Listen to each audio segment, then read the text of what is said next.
Mimrama, të nderuar teleshikues të emisionit Personazhe në Fokus. Sonte kemi të ftuar një emër të njohur në fushën e bujqësisë dhe zhvillimit oral, një profesionist që mbi 40 vite provoi në shërbim të komunitetit, sidomos në problematikat e agronomisë. Me ne sot është zoti Nazmi Suli, agronom, drejtori i zhvillimit oral pranë Bashkisë Kuçov, sekretar i komisionit të ngritur nga Bashkia për përballimin e sojave të përmbytjeve të ditëve të fundit që ndodhi pikërisht në Bashkinë e Kuçovës. Me të do të flasim për bujqësinë, sfidat, zhvillimet rurale, situatat pas përmbytjeve dhe vizioni për të ardhmen në këtë institucion. Zoti Suli, mirë se erdhët dhe duke qenë pjesë e emisionit Personazhe në Fokus për t'i thënë qytetarëve të tuaj, bashkëqytetarëve të tuaj, problematikat apo ndihmën që i ka dhënë institucioni i Bashkisë dhe vetë institucioni dhe profesioni juaj si agronom pikërisht në Bashkinë e Kuçovës. Ju falenderoj dhe ju për ftesën që më bët në këtë televizion për të njohur me problematikat e Bashkisë Kuçovë në lidhje me çka ka bujqësia në vetvete, si edhe veçanti me situatën e përmbytjeve të krijuara si rezultat i daljes së lumeve nga shtrati në disa fshatra të bashkisë sonë. Pikërisht ne kemi zgjedhur juve për arsye sepse Bashkia e Kuçovës ishte një nga bashkitë që u prek më shumë nga përmbytjet e javëve të fundit, ku bashkohet lumi Devoll me lumin Osum, që bashkojnë Semanini dhe derën në det. E gjithë ky emision sonë do të zhvillohet pikërisht me këtë tematikë, bujqësia, institucioni dhe ndihma që përmerret presin nga këto institucion. Pa humbur kohën nisim pyetjet një nga një për të dhënë dhe juve pak atë pjesën e rezumes të emisionit të sonshëm për të dëgjuar ta vetë shikuesit e këtij emisioni. Zoti Suli, për 40 vitesh ju jeni në profesionin një agronomi. Si ka ndryshuar bujqësia dhe zhvillimi rural në Kuçovë gjatë këtyre dekadave të fundit? Si e shikoni ju? Po, bujqësia në Kuçovë, në fshatrat e Kuçovës, biles është një bashki që prioritetin kryesor e ka nga bujqësia, ka ndryshuar rrjedhësisht. Unë duke nisur edhe nga sistemi i vjetër, që bujqësia ishte centralizuar, ishte orientuar nga lart, nga partia shtet në atë kohë, ndërsa sot ndryshojnë gjërat. Sot është orientuar bujqësia në drejtim të tregut dhe në drejtim të konsumatorit. Por duhet të thënë që edhe sistemi i vjetër, monist, kishte edhe plus anëve të këqija, por kishte edhe gjërat mira pozitive.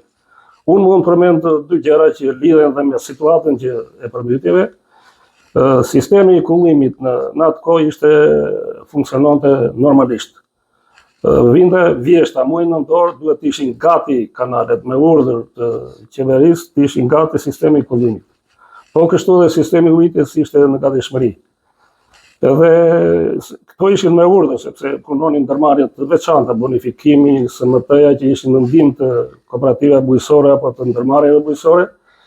Po këto dy që ishin kryesorë, kullimi edhe ujitja ishin më të mira se sa sot. 40 vjet profesion. Po. A e mbani mend ndonjëherë për mbytje që gjatë kohës më pashme nuk kishte përmbytje, sepse edhe nuk kishte ndërtime nëpër kanale, sepse këto përmbytje i shtoi edhe cikli demografia, domethënë ardhja e njerëzve nga fshatrat drejt qyteteve dhe bërja e shtëpive në përfusha. Në atë kohë nuk lejoheshin shtëpi të bëheshin në kanale, në ardinatura, jo, por edhe në fusha nuk lejoheshin të bëhen, se kishte një rregull të caktuar. Dosha sipas jush po përcaktoni që vetë ndërtimet pa leje, vetë bllokimi i kanalit nga vetë qytetarët dhe gjithë. Kjo është dhe një pjesë që është për... Kjo është një pjesë në përgjithësi, po në Bashkinë Kuçovë kjo nuk ndikohet shumë, sepse në Bashkinë tonë përmbytja ndodhi për arsye të hapjes së digave, sepse mund të jemi... A dush një menaxhim i mirë për hapjen e digave dhe pasi ju jeni agronom, nuk keni profesionin? Unë nuk dua t'u vë faj atyre, sepse për hapjen e digës të portës, sidomos ka një komitet të digave të mëdha që janë në Tiranë dhe ato bëhen menaxhohen nga ky komitet. Dhe arsyet e hapjes tyre janë madhore, sepse po t'i lëm pa hapur, ndoshta prishet diga, shemet diga e tërë dhe përmbyt gjysmën e Shqipërisë. Kështu që ata kanë një arsyetim. gjithsesi edhe mund t'i menaxhonin më mirë ose mund t'i hamnin, është punë e tyre, nuk mund të futen në zanatin e tyre sepse e kontrollojnë ata. Në përvojën tuaj 40 vjeçare e përmenda pak më parë që keni pasur momentin që ju keni kaluar çdo lloj kalvari, i themi ne, prishja e sistemit, ndarja kooperativa bujqësore, ndarja fermave, të gjitha me radhë. Pse pikërisht bujqësia ka shkuar në këtë fazë që sot drejt pak a shumë të premtohet për një lloj bujqësie që me përpamësi të Bashkimit Evropian apo çdo lloj dekade ndryshon, por realisht ne me sa shohim, a kthehemi prapa? Si mendon ti? Tani unë them që bujqësia mbas ndarjes tokës në bazë linjës 7501 që u nda për frymë në bazë të ligjit të parlamentit që ishin të gjitha forcat politike për këtë ligj, unë them se bujqësia ka ndryshime për mirë. Unë po marr Bashkinë e Kuçovës. Ne kemi patur gjithsej 8200 hektarë si bashkinë me kadastër dhe janë ndarë nga këto 6200 hektarë që i kanë marrë fermerët. Një pjesë nuk i morën vetë fermerët, ishin zona kodrinore dhe toka jo produktive, por orientimi i bujqësisë, domethënë që ka zhvillim, them, sepse komplet zona malore dhe tokat që ishin mbi fush janë mbjellë me ullinj. Ne sipërfaqen e tokës nga 6200 hektarë në Bashkinë Kuçovë është mbjellë me ullinj. Domethënë rreth nga 6200 rreth 4700 hektarë janë mbjellë me ullishte. Pjesa e fushës është orientuar drejt serave.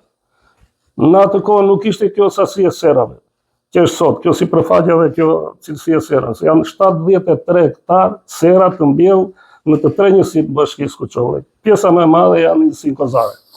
Aktualisht ju marrë detyrën drejtori zhvillimit rural pranë Bashkisë Kuçovë, cilat janë prioritetet kryesore të këtij institucioni sot? Si shikoni? Prioritetet kryesore që ka institucioni i bashkisë është prioriteti i infrastrukturës së kullimit dhe të ujitjes. Ne kemi një plan, kemi mjetet në dispozicion nga bashkia që bëjmë pastrimin e kanaleve kulluese pothuajse vit për vit. Por kjo nuk do të thotë që të gjitha kanalet pastrohen vit për vit, po i takon që një kanal pastrohet një 2-3 vjet. Ka dhe kanale që janë të mbushura që kanë prurje të mëdha nga inerte, nga këto të natyrës që i pastrojmë dhe vit për vit, siç janë kanalet në periferi ose në pikën fundore të qytetit Kuçovës që i pastrojmë vit për vit. Do mund të tërprisje pak. A janë edhe pak fajtor vetë fermerët kur shkulin këto mbetjet e perime nga serat që nuk i çojnë në vende të përcaktuara, po i hedhin pikërisht në kanalet kulluese? A dikon kjo? Këto ekzistojnë. Jo vetëm këto mbeturina që hedhin fermerët, po ka raste që hedhin edhe këto që konsumojnë në shtëpia, bidona plastike, tëra që zakonisht këto e infektojnë, e mbushin kanalin, sidomos në pikat që ka hura dhe bëhet e vështirë pastaj kullimi i kanalit ose këto janë, ne kemi sensibilizuar edhe opinionin, edhe fermerët, edhe qytetarët. A ndikon te prodhimet e tyre këto mbeturina që hidhen nëpër kanale? Jo, këto vetëm bllokojnë kanalin, nuk domethënë ka sensin e infekcioni në një gjë në pjesët e prodhimeve të serat? Jo, nuk ndikojnë sepse këto pastrohen me mjete dhe hidhen dhe nuk ka dhe indikim të sera, por problemi është se këto mbushin kanalet kulluese dhe nuk lejojnë kanalin që të kullohet, të qarkullojnë.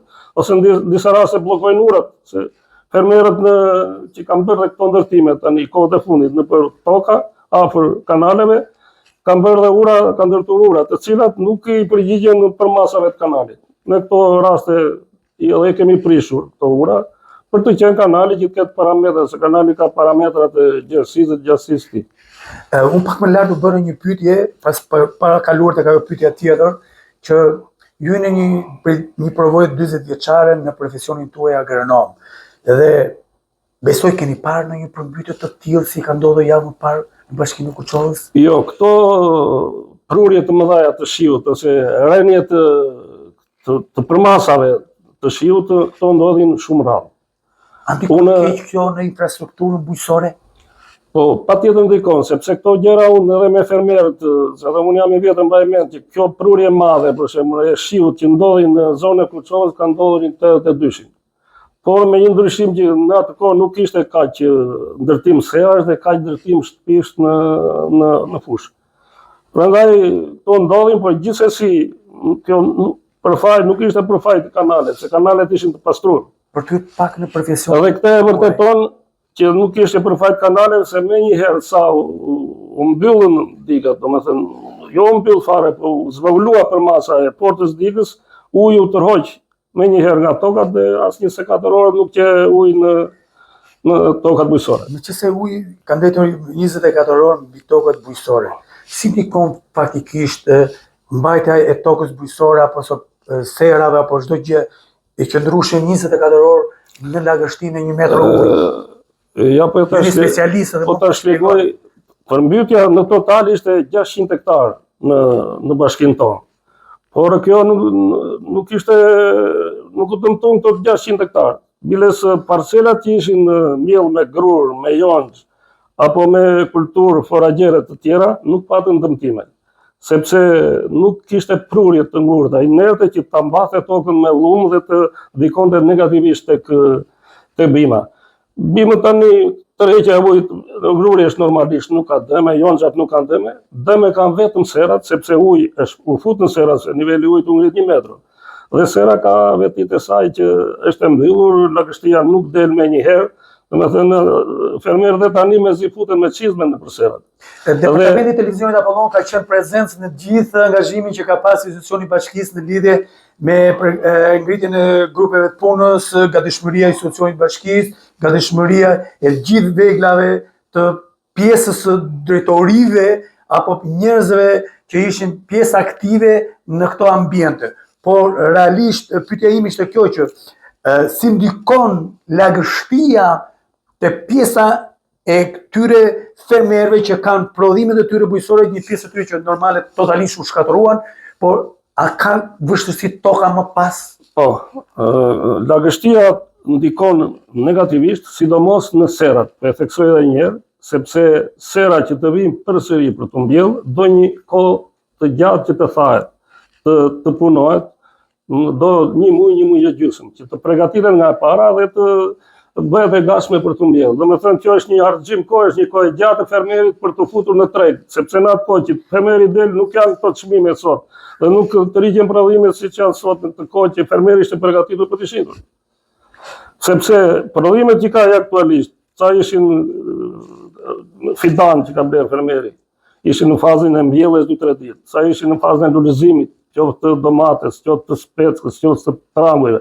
Dhe këto janë nuk bën me prodhime, sepse sera duke qenë mbyllur, bëhet kalëpzimi i bimës edhe ka sëmundje të tjera siç është brugët të tjera që e shkatërrojnë atë bimë. A element toka për ushqimin e një mbjellje të dytë në moment që rrije e qëndrueshme në ujë?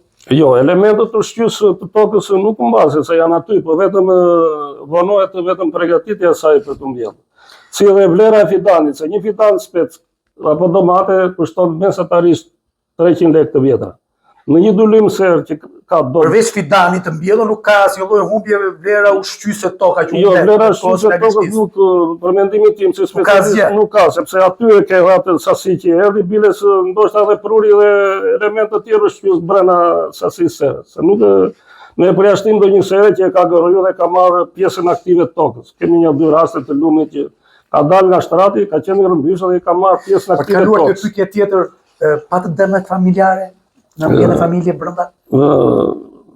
Datën 10 janar që ndodhi përmbytja e madhe në 2 të natës, bashkia, kryetari i bashkisë vet, Krishtin Gajdari, bashkë me stafin, morëm edhe mjetet e domosdoshme, erdhi edhe policia e shtetit, erdhi forcat ushtarake, dhe kishim 7 familje në fshatin Salçkozaret, të cilat i nxuarëm nga shtëpit, edhe disa nuk doni dhe i çuam në familjet e tyre sipër fshatit. Dhe nuk pati dëme në njerëz, njëkohësisht edhe dëmet në baktisë, edhe ato bakti që ishin e i morëm dhe i çuam nëpër njerëzit e tyre. Po në shtëpi pula këto? Në pula gjëra të vogla kanë qenë, rreth 200 krerë pula dhe 35 gica të vejnë. Po edhe janë gjëra të pa llogarisën, nuk kanë qenë Ju ishit dhe kryetar i komisionit të mbytur nga bashkia pas përmbytjeve javët e fundit. Cila është situata reale në terren në zonat e prekura? Situata sot, aktualisht në zonat e prekura është përmirësuar. Tani, më thash dhe më përpara që nuk kam gjendje ujë në për tokat. Tokat janë të pastra, ato kulturat një vjeçare kanë dalë në shesh, nuk kanë dëme si që thash. Problemi është vetëm teserat. Teserat qëndron në ajo situatë, janë të me zi futen, domethënë nuk i kanë hequr akoma bimët e dëmtura fermerët, sepse është gjendje balte, themi në serat, ka lagështit madhe. A mund na japësh dëmet e konstatura realisht në bujqësi, blegtori, nga përmbytja? Po, nga përmbytja që kemi bërë ne, se me njëherë, pasi u ndërprehen shirat dhe u ndërpreh dhe ardhja e lumit, kryetari i bashkisë, Krishtin Gajdari, ngriti komisionet e vlerësimit për dëmet e shkaktura në të rast. Dhe u ngritën 4 komisione. 3 komisione ishin për vlerën e dëmeve në bujqësi, dhe komisioni tjetër ishte për shtëpitë e dëmtuara të Urendit, që thash u dëmtuan rreth 7-8 shtëpi, se ishte edhe një në Ferra 7 Salpazare. Dhe komisioni me një herë ditën e hënë nisi punën dhe brenda ditës, domethënë 3 ditë bëm vlerësimet komplet në sera. Dëmi total i serave si dhe i këtyre orendive ishte në vlerën 45 milion lekë të reja. Dhe nga këto 45 milion lekë të reja, vetëm në serat ishin 420 milion ishin vetëm nga serat. Dëmi i vlerësimit që u bën në sera është kryesisht tek shërbimet ose te punimi tek plerat që kanë hedhur dhe te fidani. Po që i rëndon shumë këto fermer, i rëndon vetëm çështja e fidanit. Se unë thash dhe më përpara që një njeri që një fermer kishte 5 dëlymë ser, nga 1 milion për dëlymë i bën vetëm fidani të vjetër. Plus pasaj shërbimet që ai mbolli i punoi tokën e tëra fermerë. Komisioni pikërisht drejtohesh nga ju, që është një komision i ngritur nga institucioni i bashkisë. Ju i drejtuat dhe vlerësuat së bashku me atë grupin e punës. Mendoni se keni vlerësuar mirë? Unë e them me përgjegjësi të plotë këtë, sepse komisioni, unë kam qenë vetë në krye të komisionit, ka bërë një vlerësim real. Jo një vlerësim që po është haq sa është dëmtuar, haq është vlerësuar dhe haq bile se thonë vetë fermerët atë punë atje. Domethënë është bërë ai vlerësim që është përmbytur, qoftë në kulturat bujqësore, qoftë në blegtori, qoftë në ato shtëpi që u prekën të orendit e tyre shtëpiake. Një pyetje ndoshta është pak e çuditshme, ndoshta do më marrësh për çudi, po kishte fermerë që kundërshtonin? Jo, fermerët ju ishit vetë, më falenderoj televizionit tuaj dhe ju si gazetar që ndoqët 2 ditë atë proces të mbytjes që ndodhi atje, por fermerët janë shprehën mirë sepse nuk u mungoi mbështetja e pushtetit vendor, që nga kryetari i bashkisë deri te punojës, po njëkohësisht nuk mungoi as mbështetja e qeverisë. Aty erdhën ditën e dytë, ditën e diel erdhën 3 ministrat të qeverisë. Ministri i bujqësisë, ministri i pushtetit vendor dhe ministri i mbrojtjes. Mendon që përmbytja është vetëm pasojë e kushteve natyrore, pa ka faktorë të tjerë që mungon infrastruktura? Unë mund të flas për Bashkinë Kuçovë, që përmbytja në Bashkinë Kuçovë nuk erdhi si rezultat i mungesës së infrastrukturës i kullimit, por erdhi si rezultat i hapjes së digës në hidrocentralen e Banjës. Kjo e bëri situatën shumë të vështirë dhe ishte e pamundur që të mbronje, domethënë tërë atë shkak që krijoi ajo përmbytje. Po ne mundum që ato familje që u përmbytën i evakuam, që shpëtuam jetët e njerëzve dhe gjëna gjallë. Pa kaluar te pyetja tjetër, si pasojë të gjithë kësaj, prandaj nisëm dhe ne emisionin personazhe në fokus pikërisht në Kuçovë për të dhënë atë çka Kuçova ka pas më shumë problematik të përmbytjet në këto fshatet Ferras, Salskozare. Ka qenë 2 nga fshatat më të përmbytura pasi emergjenca civile, bashki, institucionet e shtetit u mbetën në këmbë, të gjitha ishin prezent pasi Edhe vetë unë që ishe gazetarit e Rrinit, kam pas të vështirë të hyja, mas i kam hyrë me ndihmën tuaj me Edhe me çizmë dhe me varga, po. Por a ke pas më pas telefonata nga vetë banorët që shiko se diku ku ju keni bërë vlerësimin, nuk është bërë normale ky vlerësim, a mund të bëhet një të dytë apo një të tretë, sepse gjithmonë qytetarët apo fermerët janë shkas për diçka më të vogël, thonë jo, shiko nuk është bërë normale kjo për mua. Me thënë të drejtën, kemi pasur dhe telefonata nga fermerët, por dhe bëm vlerësimin e përgjithshëm dhe për fat të keq, për fat dy të fermerëve, në Salës Kozare nuk ishte bërë vlerësimi 2 serave. Ata erdhin këtu në me njëherë vajtëm, atje nuk i çova, nuk i mbylla letrat sepse i lash qëllimisht i mos kemi harruar me një fermer dhe pse do vinte nga ana jone i dëm që i krijonin fermer. Kështu që vajtëm po atje përsëri si komision që bëm vlerësimi dhe atyre 2 serave dhe gjendja tani nuk kemi pasur telefonat. Fermerët presin për një dëmshpërblim, inshallah. Si agronom me përvojë shumë të gjatë, çfarë mesazhi afatgjatë duhet marrë dhe përpara në lime dhe duhet të dhëmë të tjerëve ose për të minimizuar përmbytjet të tilla në të ardhmen? Ju jeni agronom dhe normale jini situatën. Po.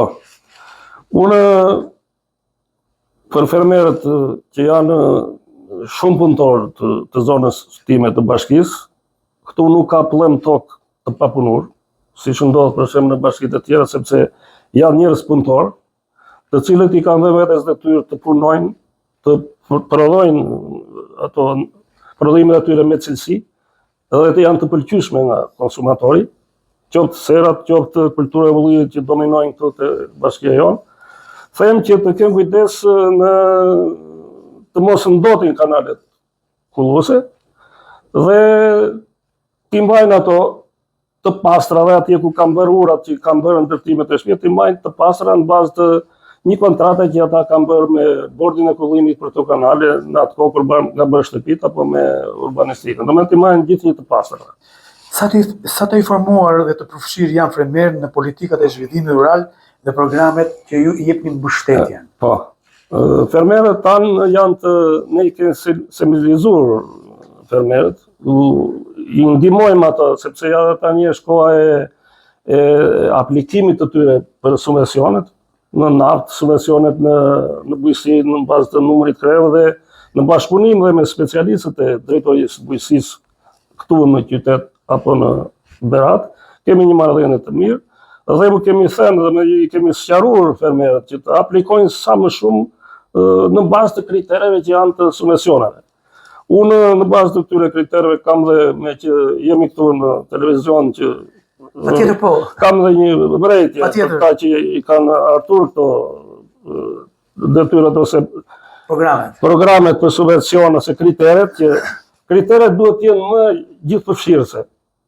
Duhet të them që të aplikojnë ose të përfitojnë sa më shumë fermerë. Do me thënë, ky emëros i përbashkët të tyre të jetë sa më shumë ose të thejnë të gjithë fermerët. Që duhet të theme këte? A i pengon kontrata qeremarrjes fermerët për të aplikuar, nëse s'kan dikush nuk e jep, pse duhet të jetë kjo lloj gjë? Ke ndonjë ide kështu? Unë them që e ka dhe udhëzimi atë që të gjithë ata që kanë tokën me tapi apo të certifikuar, përfitojnë dhe fermerët tjerë që kanë toka me qira, që i kanë marrë të tjetër ose tokat kullota që i kanë me qira, përfitojnë subvencion. Këte e ka të udhëzimi ata. E përfitojnë dhe marrin të, edhe ne i kemi sqaruar. Po pse shumë fermerë për shkakun që shpeshherë na ndin dhe gazetarët në terren që shpeshherë nuk aplikojnë. Po jo, nuk mundem se kërkojnë këto, po kërkojnë ato. As kanë informacion? Jo, ata informacionin e kanë, po ndoshta 2 vitet e para, po jo viti që kaloi. Dhe kështu që mërzitëshin ndoshta edhe te letrat sepse ndonjë nuk i plotëson dhe kriteret e thoshte jo, s'mora këtë vit se po jo nuk ishte faj i institucionit, por ka kritere për të, ka ai udhëzimi respektohet, dhe ata që i shikojnë, i hedhin këto, do shikojnë ligjin, do shikojnë udhëzimin, s'mund t'ja japin kot.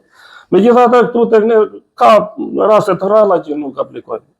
Domethënë me sa di unë njerëzit kanë aplikuar, nuk po i futemi shifrave. Zona fushore do ta thosha pak e Bashkisë Kuçovës, është një zonë punëtore, ka një hektar serash, ka toka të mbjellura, ka shumë gjëra të tjera.